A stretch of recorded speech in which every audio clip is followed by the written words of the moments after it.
Good morning, students. In today's class, we will continue the problems on installment buying. That is, we have started question paper problems. Last class ಅಲ್ಲಿ ನಾನು 2018 ಅಲ್ಲಿ 5 marks ಗೆ ಬಂದಂತಹ ಒಂದು problem ಅನ್ನು ಮಾಡಿಸಿದ್ದೆ.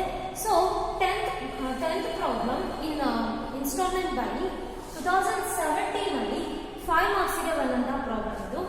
That is, a mobile set can be purchased for rupees 19,000 cash of 9 monthly installments of rupees 2,500 each.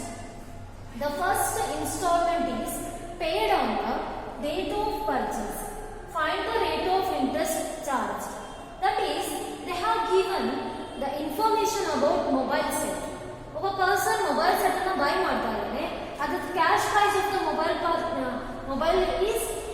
set is 19,000. 19,000 cash price ಇರುವಂತಹ mobile set ಅನ್ನು ಒಬ್ಬ ಪರ್ಸನ್ ಬೈ ಮಾಡ್ತಾ ಇದ್ದಾನೆ. But he is not paying whole amount at the time of the purchase. ಅವನು purchase ಮಾಡಬೇಕಾದ್ರೆ 19,000 rupees full amount ಅನ್ನ pay ಮಾಡಲ್ಲ. So ಅವನು ಒಂದು ಅಗ್ರಿಮೆಂಟ್ ಮಾಡ್ಕೊಳ್ತಾನೆ ಅಥವಾ ಒಂದು ಕಾಂಟ್ರಾಕ್ಟ್ ಮಾಡ್ಕೊಳ್ತಾನೆ ಸೆಲ್ಲರ್ ಜೊತೆ.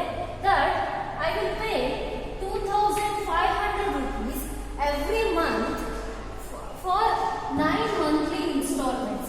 9 monthly installment ಅಲ್ಲಿ 2,500 every month, each month ನಾನು ಪೇ ಮಾಡ್ತೀನಿ ಅಂತ ಅವನು ಒಂದು agreement ಮಾಡ್ಕೊಳ್ತಾನೆ. Then the first installment is paid on the date of purchase. ಅಂದ್ರೆ ಅವನು ಪರ್ಚೇಸ್ ಮಾಡೋ ಟೈಮ್ ಅಲ್ಲೇ ಅವನು ಫಸ್ಟ್ ಇನ್ಸ್ಟಾಲ್ಮೆಂಟ್ ಅನ್ನ ಪೇ ಮಾಡ್ತಾನೆ. ಅಂದ್ರೆ ಒಂದು ಸರ್ಟನ್ ಅಮೌಂಟ್ ನ ಡೌನ್ ಪೇಮೆಂಟ್ ಅಂತ ಪೇ ಮಾಡಲ್ಲ ಪರ್ಚೇಸ್ ಮಾಡೋ ಟೈಮಲ್ಲಿ. ಬಟ್ ಅವ್ನು ಫಸ್ಟ್ ಇನ್ಸ್ಟಾಲ್ಮೆಂಟ್ ಏನಿರುತ್ತೆ 9 ಮಂತ್ಲಿ ಇನ್ಸ್ಟಾಲ್ಮೆಂಟ್ಸ್ ಅಲ್ಲಿ ಫಸ್ಟ್ ಇನ್ಸ್ಟಾಲ್ಮೆಂಟ್ ಏನಿರುತ್ತೆ ಅದನ್ನ ಅವನು ಪರ್ಚೇಸ್ ಮಾಡೋ ಟೈಮಲ್ಲಿ ಪೇ ಮಾಡ್ತಾನೆ. So we have to calculate the rate of interest charged by the seller to the buyer.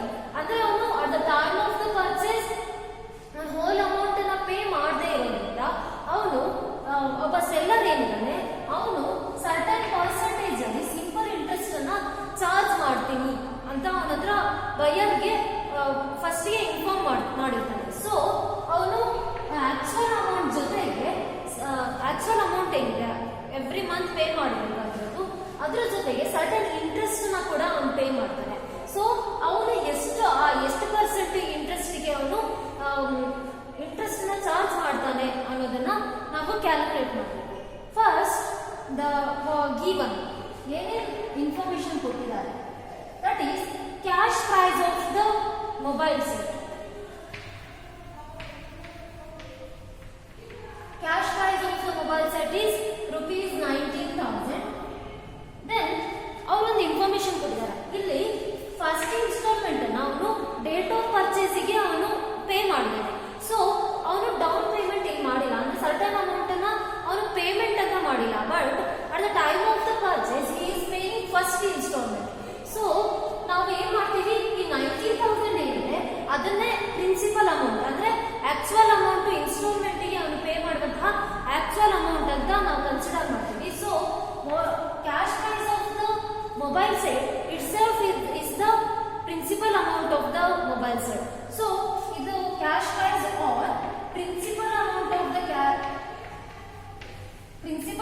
Of the mobile set is rupees 19,000.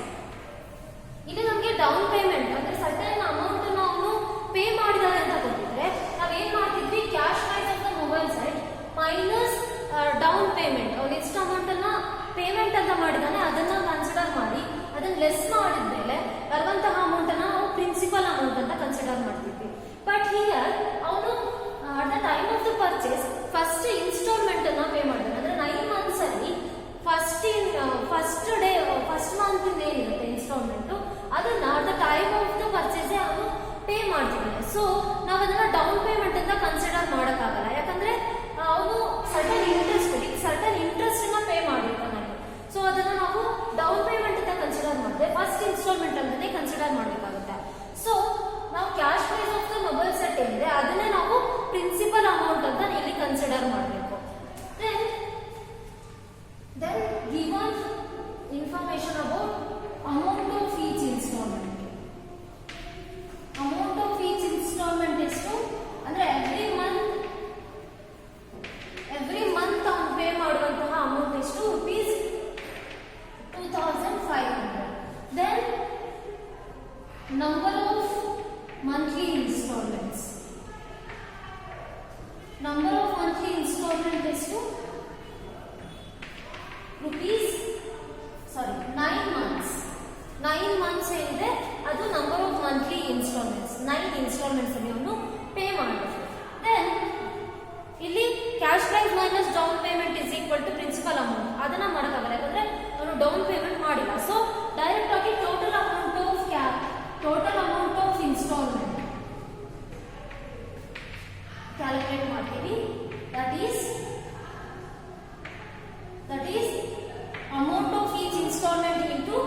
ಮಾಡ್ದಂಗೆ ಆಗುತ್ತೆ ಅಂದ್ರೆ 22,500 ಅಂತ. ಅಂದ್ರೆ ಆಕ್ಚುಲ್ ಆಗಿ ಅವ್ನು ಪೇ ಮಾಡಬೇಕಾಗಿರೋದು 19,000, but he had paid 22,500 rupees. So ಅಂದ್ರೆ ಇದರಲ್ಲಿ ಸಿಂಪಲ್ ಇಂಟ್ರೆಸ್ಟ್ ಆಡ್ ಆಗಿದೆ ಅಂತ. So simple interest is equal to total amount minus principal amount. So total amount 22,500 minus principal amount 19,000. So 22,500 minus 19,000 means 3,500. This is what simple interest. ಅಂದ್ರೆ every month actual amount ಜೊತೆಗೆ ಅವನು 3,500 total ಆಗಿ simple interest 3,500 rupees ಅನ್ನು ಅವನು pay ಮಾಡ್ತಾನೆ. Then we have to calculate the equated period. ಅಂದ್ರೆ average period ಅನ್ನು ನಾವು ಕ್ಯಾಲ್ಕುಲೇಟ್ ಮಾಡಬೇಕಾಗುತ್ತೆ. That is what we take during calculating the rate of interest. ಅಂದ್ರೆ average period ಅನ್ನು ನಾವು ಇಲ್ಲಿ ಕನ್ಸಿಡರ್ ಮಾಡ್ತೀವಿ. So first ನಾವು before going to calculate the rate of interest we have to calculate equated period or average period. N plus 1 divided by 2. That is n means number of monthly installments. So 9 plus 1 divided by 2, 10 divided by 2 is equal to 5 months. This is what average period of the installment. Then next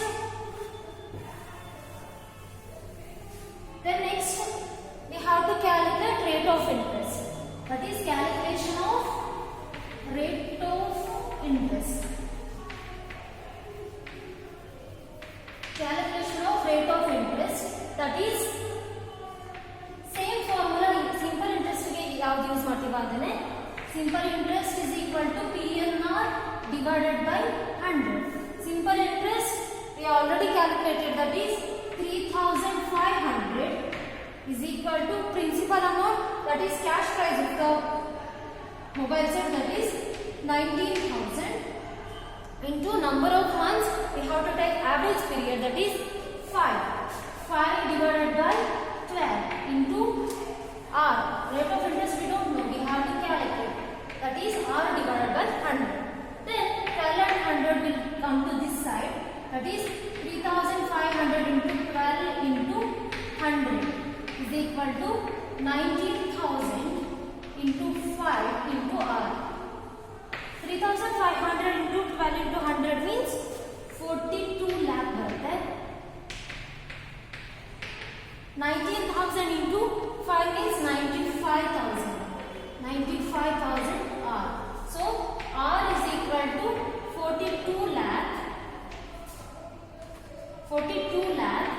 divided by 90,000. That is 44.21%. ಇದೆ 44.21% ಏನಿದೆ ಅದು rate of interest charge by the seller to the buyer. ಅಂದ್ರೆ every 9 monthly instalment ಅಲ್ಲಿ ಅವನು every month actual amount ಜೊತೆಗೆ ಅವನು certain sum of simple interest ನ pay ಮಾಡಬೇಕಾಗುತ್ತೆ.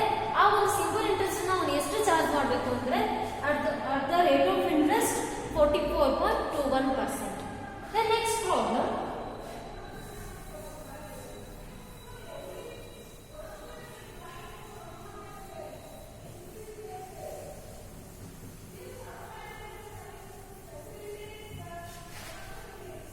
that is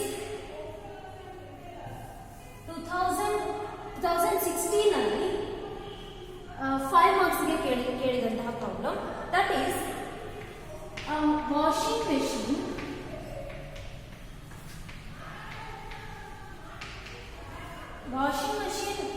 costing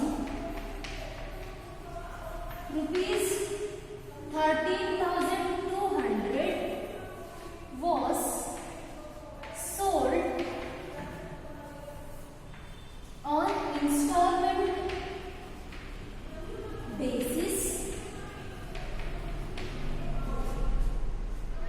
to be paid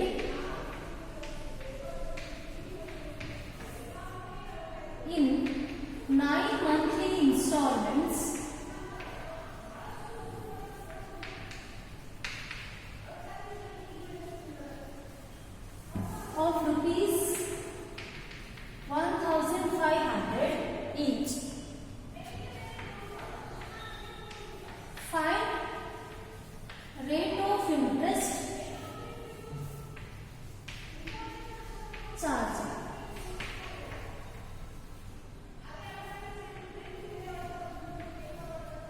rate of interest charge. That is ಇಲ್ಲಿ ಒಬ್ಬ person washing machine ಅನ್ನು ಬೈ ಮಾಡ್ತಾ ಇದ್ದಾನೆ ಅಟ್ ಇನ್ಸ್ಟಾಲ್ಮೆಂಟ್ ಬೇಸಿಸ್ ಅಲ್ಲಿ. ಅಂದ್ರೆ at the time of the purchase ಅವ್ನು ಫುಲ್ ಅಮೌಂಟ್ ಅನ್ನ ಪೇ ಮಾಡ್ತಿಲ್ಲ, ಬಟ್ ಇನ್ಸ್ಟಾಲ್ಮೆಂಟ್ ಬೇಸಿಸ್ ಅಲ್ಲಿ ಪೇ ಮಾಡ್ತೀನಿ ಅಂತ ಕಾಂಟ್ರಾಕ್ಟ್ ಮಾಡ್ಕೊತಾ ಇದ್ದಾನೆ. So the cash price of the washing machine is that is a washing machine costing 13,200. That is cash price of the washing machine is 13,200. ಅದನ್ನ ಅವನು ಒಬ್ಬ ಪರ್ಸನ್ ಸೆಲ್ಲರ್ ಏನಿದ್ದಾನೆ ಅವನು ಸೇಲ್ ಮಾಡ್ತಾನೆ ಇನ್ಸ್ಟಾಲ್ಮೆಂಟ್ ಬೇಸಿಸ್ ಅಲ್ಲಿ. ಅವನು ಇನ್ಸ್ಟಾಲ್ಮೆಂಟ್ ಬೇಸಿಸ್ ಅಲ್ಲಿ ಅಂದ್ರೆ every month certain amount pay ಮಾಡೋ ಹಾಗೆ ಅವನು ಪೇ ಮಾಡ್ತಾ ಇದ್ದಾನೆ, ಸೇಲ್ ಮಾಡ್ತಾ ಇದ್ದಾನೆ ವಾಷಿಂಗ್ ಮಿಷಿನ್ ಅನ್ನ. ಅವನು ಒಬ್ಬ ಬೈಯರ್ ಜೊತೆ ಏನ್ ಕಾಂಟ್ರಾಕ್ಟ್ ಮಾಡ್ಕೊಂತಾ ಇದ್ದಾನೆ ಅಂದ್ರೆ ಅಲ್ಲಿ ಎವ್ರಿ ಮಂತ್ 1,500 ಹಾಗೆ 9 ಮಂತ್ಲಿ ಇನ್ಸ್ಟಾಲ್ಮೆಂಟ್ಸ್ ಅಲ್ಲಿ ಫುಲ್ ಅಮೌಂಟ್ ಅನ್ನ ಪೇ ಮಾಡಬೇಕು ಅಂತ ಒಬ್ಬ ಸೆಲ್ಲರ್ ಬೈಯರ್ ಜೊತೆ ಕಾಂಟ್ರಾಕ್ಟ್ ಮಾಡ್ಕೊಂಡಿದ್ದಾನೆ. ಸೊ ನಾವೇನ್ ಕ್ಯಾಲ್ಕುಲೇಟ್ ಮಾಡ್ಬೇಕು ಇಲ್ಲಿ, find the rate of interest charge. ಅಂದ್ರೆ ಅವನು ಆಕ್ಚುಯಲ್ ಅಮೌಂಟ್ ಜೊತೆಗೆ ಎಷ್ಟು ಸಿಂಪಲ್ ಇಂಟ್ರೆಸ್ಟ್ ಎಷ್ಟು ಪೇ ಮಾಡ್ತಾನೆ ಹಾಗೆ ಎಷ್ಟು ಪರ್ಸೆಂಟೇಜ್ ಅಲ್ಲಿ ಪೇ ಮಾಡ್ತಾನೆ ಅನ್ನೋದನ್ನ ಕ್ಯಾಲ್ಕುಲೇಟ್ ಮಾಡಬೇಕು. ಸೇಮ್ ಸಾಮಾನ್ಯವಾಗಿ ರೇಟ್ ಆಫ್ ಇಂಟ್ರೆಸ್ಟ್ ಏನಿದೆ ಅದನ್ನೇ ಸಿಂಪಲ್ ಇಂಟ್ರೆಸ್ಟ್ ಕ್ಯಾಲ್ಕುಲೇಷನ್ ಅಲ್ಲಿ ನಾವು ರೇಟ್ ಆಫ್ ಇಂಟ್ರೆಸ್ಟ್ ಚಾರ್ಜ್ ಮಾಡೋದು ಏನು ಪ್ರಾಬ್ಲಮ್ ಇದೆ ಅದನ್ನ ಸಾಮಾನ್ಯವಾಗಿ 5 ಮಾರ್ಕ್ಸ್ಗೆ ಇಂಪಾರ್ಟೆಂಟ್ ಪ್ರಾಬ್ಲಮ್. ಎಲ್ಲ ಇಯರ್ ಅಲ್ಲೂ ಎವ್ರಿ ಇಯರ್ ಅವರು ಕೇಳಿರುವಂತಹ ಪ್ರಾಬ್ಲಮ್ ಇದು. So rate of interest simple interest ಅಲ್ಲಿ ಇಲ್ಲಿ ಮತ್ತೆ ಸಿಂಪಲ್ ಇಂಟ್ರೆಸ್ಟ್, ಕಾಂಪೌಂಡ್ ಇಂಟ್ರೆಸ್ಟ್ ಬೇರೆ ಬೇರೆ ಡಿವಿಷನ್ ಬರುತ್ತೆ. ಸೊ ಸಿಂಪಲ್ ಇಂಟ್ರೆಸ್ಟ್ ಅಲ್ಲಿ ನಾವು ರೇಟ್ ಆಫ್ ಇಂಟ್ರೆಸ್ಟ್ ಅನ್ನ ಕ್ಯಾಲ್ಕುಲೇಟ್ ಮಾಡುವಂತಹ ಪ್ರಾಬ್ಲಮ್ ಏನಿದೆ ಅದು ಇನ್ಸ್ಟಾಲ್ಮೆಂಟ್ ಬೈಯಿಂಗ್ ಅಲ್ಲಿ 5 ಮಾರ್ಕ್ಸ್ಗೆ important problem. Even compound interest ಅಲ್ಲೂ ಇನ್ಸ್ಟಾಲ್ಮೆಂಟ್ ಬೈಯಿಂಗ್ ಪ್ರಾಬ್ಲಮ್ಸ್ ಬರುತ್ತೆ. ಅದನ್ನ ನಾನು ಕಾಂಪೌಂಡ್ ಇಂಟ್ರೆಸ್ಟ್ ಪ್ರಾಬ್ಲಮ್ಸ್ ಆದ್ಮೇಲೆ ಮಾಡಿಸ್ತೀನಿ. ಈಗ ಮಾಡಿಸಿದ್ರೆ ನಿಮಗೆ ಕನ್ಫ್ಯೂಷನ್ ಆಗುತ್ತೆ, ಯಾಕಂದ್ರೆ ಕಾಂಪೌಂಡ್ ಇಂಟ್ರೆಸ್ಟ್ ಕ್ಯಾಲ್ಕುಲೇಷನ್ ನಮಗೆ ಸರಿ ಅಂದ್ರೆ ಕರೆಕ್ಟ್ ಆಗಿ ಕ್ಯಾಲ್ಕುಲೇಷನ್ ಬರಲ್ಲ. ಸೊ ನಾನೀಗ ಇನ್ಸ್ಟಾಲ್ಮೆಂಟ್ ಬೈಯಿಂಗ್ ಅಲ್ಲಿ ಕಾಂಪೌಂಡ್ ಇಂಟ್ರೆಸ್ಟ್ ಪ್ರಾಬ್ಲಮ್ಸ್ ಮಾಡಿಸಿದ್ರೆ ನಿಮಗೆ ಕಾಂಪೌಂಡ್ ಇಂಟ್ರೆಸ್ಟ್ ಅದ್ರ ಬಗ್ಗೆ ಕನ್ಫ್ಯೂಷನ್ ಆಗುತ್ತೆ. ಸೊ ನಾನು ಅದಕ್ಕೆ ಇನ್ಸ್ಟಾಲ್ಮೆಂಟ್ ಬೈಯಿಂಗ್ ಅಲ್ಲಿ ಬರೀ ಸಿಂಪಲ್ ಇಂಟ್ರೆಸ್ಟ್ ಫಾರ್ಮುಲಾ ಅಂದ್ರೆ ಸಿಂಪಲ್ ಇಂಟ್ರೆಸ್ಟ್ ಕ್ಯಾಲ್ಕುಲೇಷನ್ ಇರುವಂತಹ ಪ್ರಾಬ್ಲಮ್ ಮಾತ್ರ ಮಾಡಿಸ್ತಾ ಇದ್ದೀನಿ. ಸೊ ಇಲ್ಲಿ ರೇಟ್ ಆಫ್ ಇಂಟ್ರೆಸ್ಟ್ ಚಾರ್ಜ್ ಮಾಡಿರುವಂತಹ ಪ್ರಾಬ್ಲಮ್ಸ್ ಕೇಳಿದ್ರೆ ಅವರು ಡೈರೆಕ್ಟ್ ಆಗಿ ಕೊಡ್ತಾರೆ, ಬರೀ ರೇಟ್ ಆಫ್ ಇಂಟ್ರೆಸ್ಟ್ ಚಾರ್ಜ್ ಇಷ್ಟು ಮಾಡಿದ್ದಾರೆ ಇಷ್ಟು ಇನ್ಫಾರ್ಮೇಶನ್ ಕೊಟ್ಟು find the rate of interest charge ಅಂತ ಅಷ್ಟೇ ಕೊಡ್ತಾರೆ. ಅಂದ್ರೆ ಸಿಂಪಲ್ ಇಂಟ್ರೆಸ್ಟ್ ಕಾಂಪೌಂಡ್ ಇಂಟ್ರೆಸ್ಟ್ ಏನು ಕೊಟ್ಟಿರಲ್ಲ, but just rate of interest charge ಮಾಡಿರುವಂತಹ ಎಷ್ಟು ಚಾರ್ಜ್ ಮಾಡಿದ್ದಾರೆ ಅಷ್ಟೇ ಕ್ಯಾಲ್ಕುಲೇಟ್ ಮಾಡಕ್ ಕೊಟ್ರೆ ಇದು ಸಿಂಪಲ್ ಇಂಟ್ರೆಸ್ಟ್ ಕ್ಯಾಲ್ಕುಲೇಷನ್. ಅಂದ್ರೆ ಸಿಂಪಲ್ ಇಂಟ್ರೆಸ್ಟ್ ಫಾರ್ಮುಲಾ ಯೂಸ್ ಮಾಡಿ ನಾವು ರೇಟ್ ಆಫ್ ಇಂಟ್ರೆಸ್ಟ್ ಅನ್ನ ಕ್ಯಾಲ್ಕುಲೇಟ್ ಮಾಡಬೇಕು. ಬಟ್ ಕಾಂಪೌಂಡ್ ಇಂಟ್ರೆಸ್ಟ್ ಕ್ಯಾಲ್ಕುಲೇಷನ್ ಅಲ್ಲಿ ಅವರು ಡೈರೆಕ್ಟ್ ಆಗಿ ಮೆನ್ಷನ್ ಮಾಡಿರ್ತಾರೆ. ಅಂದ್ರೆ ಒಂದು CIPA ಅಂತ ಅಂದ್ರೆ rate of interest charge, CIPA ಅಂದ್ರೆ ಕಾಂಪೌಂಡ್ ಇಂಟ್ರೆಸ್ಟ್ ಪರ್ ಆನಮ್ ಅಂತ ಅವರು ಡೈರೆಕ್ಟ್ ಆಗಿ ಇದನ್ನು ಕೊಟ್ಟಿರ್ತಾರೆ. ಅಥವಾ ಡೈರೆಕ್ಟ್ ಆಗಿ ಕಾಂಪೌಂಡ್ ಇಂಟ್ರೆಸ್ಟ್ ಅಲ್ಲಿ ನಾನು ಇಂಟ್ರೆಸ್ಟ್ ಅನ್ನ ಪೇ ಮಾಡ್ತಿದ್ದಾನೆ ಅಂತ ಡೈರೆಕ್ಟ್ ಆಗಿ ಪ್ರಾಬ್ಲಮ್ಸ್ ಅಲ್ಲಿ ಕೊಟ್ಟಿದ್ರೆ ನಾವು ಕಾಂಪೌಂಡ್ ಇಂಟ್ರೆಸ್ಟ್ ಪ್ರಾಬ್ಲಮ್ ಅಂದ್ರೆ ಕಾಂಪೌಂಡ್ ಇಂಟ್ರೆಸ್ಟ್ ಫಾರ್ಮುಲಾನ ಯೂಸ್ ಮಾಡಿ ಇನ್ಸ್ಟಾಲ್ಮೆಂಟ್ ಬೈಯಿಂಗ್ ಅನ್ನ ಕ್ಯಾಲ್ಕುಲೇಟ್ ಮಾಡಬೇಕು. ಬಟ್ ಅವ್ರು ಏನೂ ಇನ್ಫಾರ್ಮೇಶನ್ ಕೊಟ್ಟಿಲ್ಲ, ಬಟ್ ಡೈರೆಕ್ಟ್ ಆಗಿ ರೇಟ್ ಆಫ್ ಇಂಟ್ರೆಸ್ಟ್ ಚಾರ್ಜ್ ಮಾಡಿ ಎಷ್ಟು ಚಾರ್ಜ್ ಮಾಡಿದಾನೆ ಅನ್ನೋದನ್ನ ಕ್ಯಾಲ್ಕುಲೇಟ್ ಮಾಡಕ್ ಕೊಟ್ರೆ ಅವಾಗ ನಾವು ಸಿಂಪಲ್ ಇಂಟ್ರೆಸ್ಟ್ ಫಾರ್ಮುಲಾನ ಯೂಸ್ ಮಾಡಿ ನಾವು ಕ್ಯಾಲ್ಕುಲೇಟ್ ಮಾಡಬೇಕು. ಸೊ ಕನ್ಫ್ಯೂಷನ್ ಮಾಡ್ಕೊಂಡ್ಬಿಡುತ್ತೆ. ಕಾಂಪೌಂಡ್ ಇಂಟ್ರೆಸ್ಟ್ ಆದ್ರೆ ಡೈರೆಕ್ಟ್ ಆಗಿ ಕಾಂಪೌಂಡ್ ಇಂಟ್ರೆಸ್ಟ್ ಅಂತ ಕೊಟ್ಟಿರ್ತಾರೆ, ಅಥವಾ CIPA compound interest per annum ಅಂತ ಮೆನ್ಷನ್ ಮಾಡಿರ್ತಾರೆ. ಏನು ಮೆನ್ಷನ್ ಮಾಡಿಲ್ಲ ಅಂದ್ರೆ ನಾವು ಡೈರೆಕ್ಟ್ ಆಗಿ ಸಿಂಪಲ್ ಇಂಟ್ರೆಸ್ಟ್ ಫಾರ್ಮುಲಾನ ಯೂಸ್ ಮಾಡಿ ಕ್ಯಾಲ್ಕುಲೇಟ್ ಮಾಡಬೇಕು. ಸೊ ನಾರ್ಮಲಿ 5 ಮಾರ್ಕ್ಸಿಗೆ ಸಿಂಪಲ್ ಇಂಟ್ರೆಸ್ಟ್ ಫಾರ್ಮುಲಾನ ಯೂಸ್ ಮಾಡಿ ರೇಟ್ ಆಫ್ ಇಂಟ್ರೆಸ್ಟ್ ಚಾರ್ಜ್ ಮಾಡುವಂತಹ ಕ್ಯಾಲ್ಕುಲೇಷನ್ ಪ್ರಾಬ್ಲಮ್ಸ್ ಅನ್ನ ಕೊಡ್ತಾರೆ. Then here also they have given rate of interest charge ಅಂದ್ರೆ ಸಿಂಪಲ್ ಇಂಟ್ರೆಸ್ಟ್ ಫಾರ್ಮುಲಾನ ನಾವು ಡೈರೆಕ್ಟ್ ಆಗಿ ಯೂಸ್ ಮಾಡಿ ಕ್ಯಾಲ್ಕುಲೇಟ್ ಮಾಡಬೇಕು. So first given information that is cash price of the machine. That is here also they didn't give any down payment paid. ಅದ್ರ ಬಗ್ಗೆ information ಏನು ಕೊಟ್ಟಿಲ್ಲ. ಅಂದ್ರೆ at the time of purchase ಅವ್ನು certain payment ಕೊಟ್ಟಿಲ್ಲ. So cash price is the principal amount of the washing machine. ಅಂದ್ರೆ ಇದನ್ನೇ direct ಆಗಿ ನಾವು ಪ್ರಿನ್ಸಿಪಲ್ ಅಮೌಂಟ್ ಅಂತ ಕನ್ಸಿಡರ್ ಮಾಡ್ತೀವಿ. So that is rupees 13,200. Then amount of each installment or first ಇದ್ರ ಬಗ್ಗೆ ಇನ್ಫಾರ್ಮೇಶನ್ ಕೊಡ್ತಾರೆ. ಡೈರೆಕ್ಟ್ ಆಗಿ number of monthly instalments consider ಮಾಡೋಣ. that is installment is equal to 9 months. Then next they have given amount of each installment. Amount of each installment is equal to rupees 1,500 each. ಅಂದ್ರೆ every month ಅವನು 1,500 rupees ಅನ್ನ pay ಮಾಡ್ತಾನೆ ಅಂತ. Then ಇದರಲ್ಲಿ down payment ಏನು information ಇಲ್ಲ. So cash price minus down payment ಮಾಡಿ principal amount calculation ಏನು ಬರಲ್ಲ. ಯಾಕಂದ್ರೆ ಕ್ಯಾಶ್ ಪ್ರೈಸ್ ಏನಿದೆ ಅದನ್ನ ಡೈರೆಕ್ಟ್ ಆಗಿ ನಾವು ಪ್ರಿನ್ಸಿಪಲ್ ಅಮೌಂಟ್ ಅಂತ ಕನ್ಸಿಡರ್ ಮಾಡ್ತೀವಿ. So next we have to calculate total amount of instalment. That is ನಾವು ಟೋಟಲ್ ಆಗಿ ಎಷ್ಟು ಅಮೌಂಟ್ ಪೇ ಮಾಡ್ತೀವಿ ಅಂದ್ರೆ 9 ಮಂತ್ಸ್ ಅಲ್ಲಿ 9 ಇನ್ಸ್ಟಾಲ್ಮೆಂಟ್ಸ್ ಅಲ್ಲಿ ಟೋಟಲ್ ಆಗಿ ಅಂದ್ರೆ 1,500 ಗೆ ಎಷ್ಟು ಅಮೌಂಟ್ ಟೋಟಲ್ ಆಗಿ ಪೇ ಮಾಡ್ತೀವಿ ಅನ್ನೋದನ್ನ ಕ್ಯಾಲ್ಕುಲೇಟ್ ಮಾಡಬೇಕು. That is total amount of instalment is equal to 1,500 into 9. 1,500 into 9 means 13,500. This is for the total amount of instalment. ಅಂದ್ರೆ ಆಕ್ಚುಯಲ್ ಆಗಿ ಅವ್ನು ಪೇ ಮಾಡಬೇಕಾಗಿರೋದು 13,200. ಬಟ್ ಅವ್ನು ಎಷ್ಟು ಅಮೌಂಟ್ ಪೇ ಮಾಡ್ತಾ ಇದ್ದಾನೆ 13,500 rupees. ಅಂದ್ರೆ ಅದರಲ್ಲಿ ಸರ್ಟನ್ ಅಮೌಂಟ್ ಏನಿದೆ ಅದನ್ನ ಅವನು ಎಕ್ಸ್ಟ್ರಾ ಪೇ ಮಾಡಿದಾನೆ. ಅಂದ್ರೆ ಅದನ್ನ ನಾವು ಆ ಎಕ್ಸ್ಟ್ರಾ ಅಮೌಂಟ್ ಅನ್ನ ನಾವು ಏನಂತ ಕನ್ಸಿಡರ್ ಮಾಡ್ತೀವಿ, ಸಿಂಪಲ್ ಇಂಟ್ರೆಸ್ಟ್ ಆರ್ ಇಂಟ್ರೆಸ್ಟ್ ಅಂತ ಕನ್ಸಿಡರ್ ಮಾಡ್ತೀವಿ. So simple interest is equal to amount minus principal amount. Amount, total amount of installment, that is 13,500 minus principal amount is to 13,200. So 13,500 minus 13,200 means rupees 300 ಏನಿದೆ ಅದು simple interest charged by the seller to the buyer. ಅಂದ್ರೆ total ಆಗಿ 9 months ಅಲ್ಲಿ ಅವ್ರು total ಆಗಿ ಎಷ್ಟು simple interest ಅನ್ನ charge ಮಾಡಿದಾನೆ ಅಂದ್ರೆ rupees 300 rupees. Then next we have to calculate average period of equated period.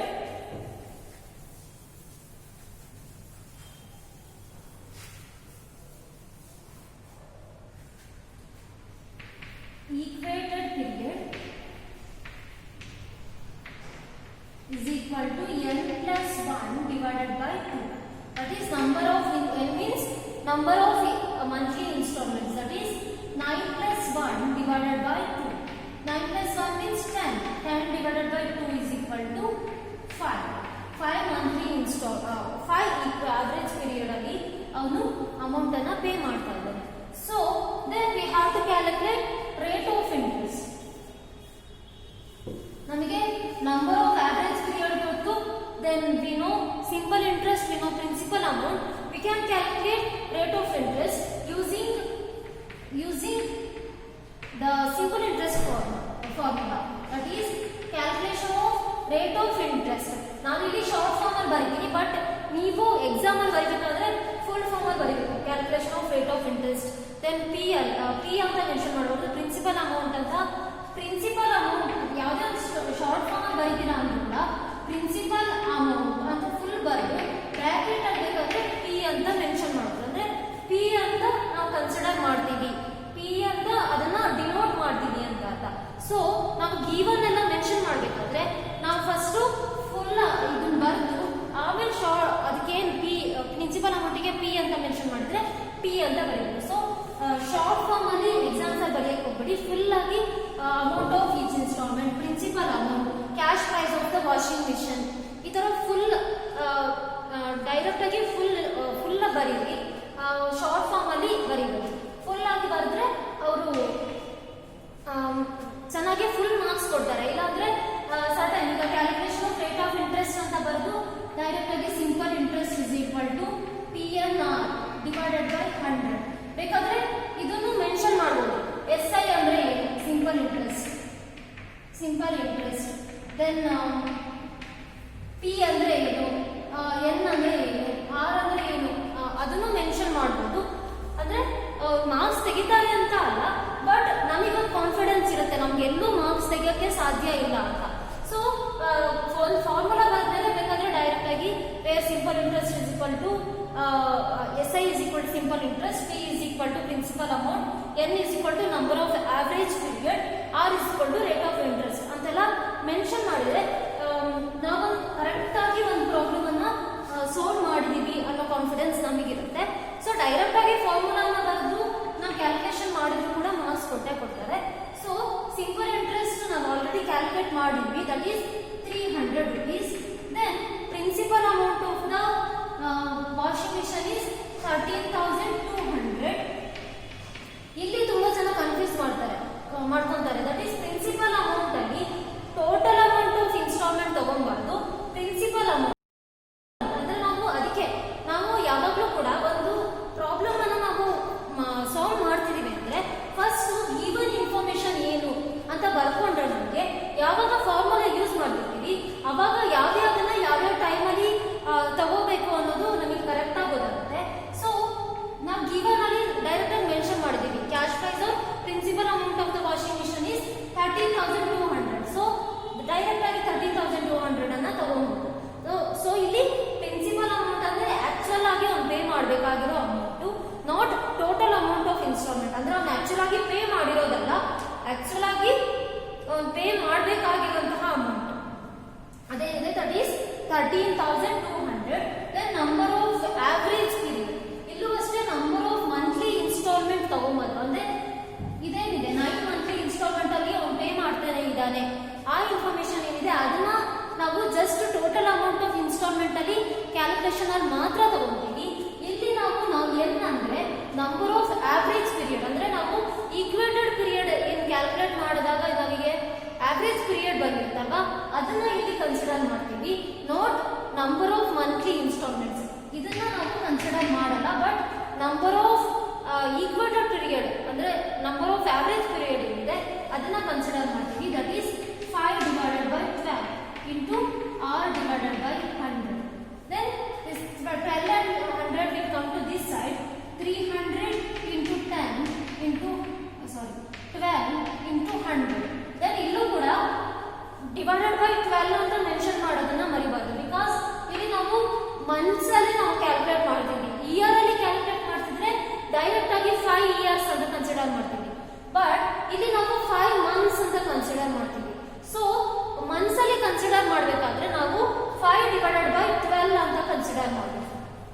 So then 13,200 into 5 into R, 300 into 12 into 100 means 3,60,000. Then 13,200 into 5 means 66,000 R. So R is equal to 3,60,000 divided by 66,000. That is 5.45%. ಇದೇನಿದೆ rate of interest charge by the seller to the buyer. Washing machine ಗೆ ಅವನು ಎಷ್ಟು rate of interest ಅನ್ನು charge ಮಾಡ್ತಿದ್ದಾನೆ ಅಂದ್ರೆ every month actual amount ಜೊತೆಗೆ certain rate of interest ಅಲ್ಲಿ ಅವನು ಇಂಟ್ರೆಸ್ಟ್ ಅನ್ನ ಪೇ ಮಾಡ್ತಾನೆ. ಸೊ ಯಾವ ಒಂದು ಇಂಟ್ರೆಸ್ಟ್ ಅಲ್ಲಿ ಪೇ ಮಾಡ್ತಿದ್ದಾನೆ ಅಂದ್ರೆ 5.45 ರೇಟ್ ಆಫ್ ಇಂಟ್ರೆಸ್ಟ್ ಅಲ್ಲಿ ಸಿಂಪಲ್ ಇಂಟ್ರೆಸ್ಟ್ ಅನ್ನ ಚಾರ್ಜ್ ಮಾಡ್ತಿದ್ದಾನೆ. So then this is what 10th problem 2016 ಅಲ್ಲಿ 5 ಮಾರ್ಕ್ಸ್ ಗೆ ಕೇಳಿದಂತಹ ಪ್ರಾಬ್ಲಮ್. ಸೊ 5 ಮಾರ್ಕ್ಸ್ ಗೆ ತುಂಬಾ important problem, rate of interest calculate ಮಾಡೋದು. ಇದರಲ್ಲೂ ಮತ್ತೆ 2 ಟೈಪ್ಸ್ ಬರುತ್ತೆ, ಕಾಂಪೌಂಡ್ ಇಂಟ್ರೆಸ್ಟ್ ಮತ್ತೆ ಸಿಂಪಲ್ ಇಂಟ್ರೆಸ್ಟ್ ಅಂತ. ಏನೂ ಇನ್ಫಾರ್ಮೇಶನ್ ಕೊಟ್ಟಿಲ್ಲ, ಅಂದ್ರೆ ಕಾಂಪೌಂಡ್ ಇಂಟ್ರೆಸ್ಟ್ ಅಲ್ಲಿ ರೇಟ್ ಆಫ್ ಇಂಟ್ರೆಸ್ಟ್ ಅನ್ನ ಚಾರ್ಜ್ ಮಾಡಿ ಅಂತ ಏನು ಇನ್ಫಾರ್ಮೇಶನ್ ಕೊಟ್ಟಿಲ್ಲ ಅಂದ್ರೆ ನಾವು ಡೈರೆಕ್ಟ್ ಆಗಿ ಸಿಂಪಲ್ ಇಂಟ್ರೆಸ್ಟ್ ಅಲ್ಲಿ ರೇಟ್ ಆಫ್ ಇಂಟ್ರೆಸ್ಟ್ ಅನ್ನ ಕ್ಯಾಲ್ಕುಲೇಟ್ ಮಾಡ್ತೀವಿ. ಕಾಂಪೌಂಡ್ ಇಂಟ್ರೆಸ್ಟ್ ಅಲ್ಲಿ ಕೂಡ ಇನ್ಸ್ಟಾಲ್ಮೆಂಟ್ ಬೈಯಿಂಗ್ ಬರುತ್ತೆ, ಅದನ್ನ ನೆಕ್ಸ್ಟ್ ಕಮಿಂಗ್ ಡೇಸ್ ಅಲ್ಲಿ ಕಾಂಪೌಂಡ್ ಇಂಟ್ರೆಸ್ಟ್ ಪ್ರಾಬ್ಲಮ್ಸ್ ಆದ್ಮೇಲೆ ನಾನು ಹೇಳ್ಕೊಡ್ತೀನಿ. ಸೊ ಈಗ ಜಸ್ಟ್ ಸಿಂಪಲ್ ಇಂಟ್ರೆಸ್ಟ್ ಅಲ್ಲಿ ಇನ್ಸ್ಟಾಲ್ಮೆಂಟ್ ಬೈಯಿಂಗ್ ಅನ್ನ ಹೇಗೆ ಕ್ಯಾಲ್ಕುಲೇಟ್ ಮಾಡೋದು ಅಂತ ನಾವು ನೋಡಿದ್ವಿ. I hope you all understood. ಇದು ವೆರಿ ಇಂಪಾರ್ಟೆಂಟ್ ಪ್ರಾಬ್ಲಮ್, 5 ಮಾರ್ಕ್ಸ್ಗೆ ವೆರಿ ಇಂಪಾರ್ಟೆಂಟ್ ಪ್ರಾಬ್ಲಮ್. ಪ್ರಾಕ್ಟೀಸ್ ಮಾಡಿ. ಏನಾದರೂ ಅರ್ಥ ಆಗಲಿಲ್ಲ ಅಂದ್ರೆ ನನ್ನನ್ನು ಕಾಂಟ್ಯಾಕ್ಟ್ ಮಾಡಿ ಕೇಳಿ. ಐ ವಿಲ್ ಅಗೇನ್ ಎಕ್ಸ್ಪ್ಲೇನ್ ಮಾಡ್ತೀನಿ. ಸೊ